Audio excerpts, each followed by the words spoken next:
വളരെ പ്രധാനപ്പെട്ട ഒരു വാർത്താ അറിയിപ്പാണ് ഈ മണിക്കൂറുകളിൽ പുറത്തു വന്നിരിക്കുന്നത്. തിരുവനന്തപുരം ജില്ലയിൽ മാത്രം 40-ലധികം പേർ വിവിധ ആശുപത്രികളിൽ ചികിത്സ തേടിയ സാഹചര്യത്തിലാണ് സംസ്ഥാനത്തുടനീളം അതീവ ജാഗ്രത പ്രഖ്യാപിച്ചത്. കഴിഞ്ഞ ദിവസം വൈകുന്നേരത്തോടുകൂടിയായിരുന്നു അതിശക്തമായ ഛർദിയും വയറിളക്കവും ഉൾപ്പെടെയുള്ള രോഗലക്ഷണങ്ങളുമായി നിരവധി പേർ പുല്ലുവിള സാമൂഹിക ആരോഗ്യ കേന്ദ്രത്തിലും കാഞ്ഞിരംകുളത്തെ സ്വകാര്യ ആശുപത്രികളിലും എത്തിയത്.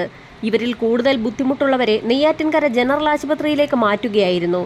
ആദ്യഘട്ടത്തിൽ എന്താണ് സംഭവിച്ചതെന്ന് മനസ്സിലാകാത്ത സാഹചര്യത്തിൽ വിശദമായ പരിശോധനയ്ക്കൊടുവിൽ വയറിളക്കത്തിനും ഛർദിക്കും പുറമെ ശക്തമായ വയറുവേദന, വയറെരിച്ചിൽ, തലവേദന, തലകറക്കം തുടങ്ങിയ ലക്ഷണങ്ങൾ കൂടി കണ്ടെത്തുകയായിരുന്നു. വിശദമായ അന്വേഷണത്തിനൊടുവിൽ കാഞ്ഞിരംകുളം, പുതിയതുറ, പുത്തൻകട, ഊരമ്പ് ചന്തകളിൽ നിന്ന് വാങ്ങിയ ചെമ്പല്ലി ഇനത്തിൽപ്പെട്ട മീനാണ് ഭക്ഷ്യവിഷബാധയ്ക്ക് കാരണമായതെന്നാണ് കരുതപ്പെടുന്നത്. സമാനമായ ലക്ഷണങ്ങളോടുകൂടി വിവിധ ആശുപത്രികളിൽ നിരവധി പേർ ചികിത്സ തേടിയതിനെ തുടർന്ന് നടത്തിയ അന്വേഷണത്തിലാണ് ഇക്കാര്യം കണ്ടെത്തിയത്. പഴയകട, ഊരമ്പ്, ചാമവിള, കുറുവാട് തുടങ്ങിയ പ്രദേശങ്ങളിൽ നിന്നുള്ളവരെയും രോഗം ബാധിച്ചിട്ടുണ്ട്. നെയ്യാറ്റിൻകര ജനറൽ ആശുപത്രിയിൽ മാത്രം 2 ദിവസങ്ങളിലായി 27 പേർ ചികിത്സ തേടി. കാരക്കോണം മെഡിക്കൽ കോളേജ് ആശുപത്രിയിലും നഗരത്തിലെ മെഡിക്കൽ കോളേജ് ആശുപത്രികളിലും ചികിത്സ തേടിയവരുണ്ട്. പുല്ലുവിളയ്ക്ക് സമീപം പള്ളം കേന്ദ്രമാക്കി പ്രവർത്തിക്കുന്ന മൊത്തവ്യാപാര കേന്ദ്രത്തിൽ നിന്നാണ് കാഞ്ഞിരംകുളം, പുതിയതുറ, പുത്തൻകട, ഊരമ്പ് ചന്തകളിൽ വിൽപ്പനയ്ക്കുള്ള മീൻ എത്തിച്ചത്.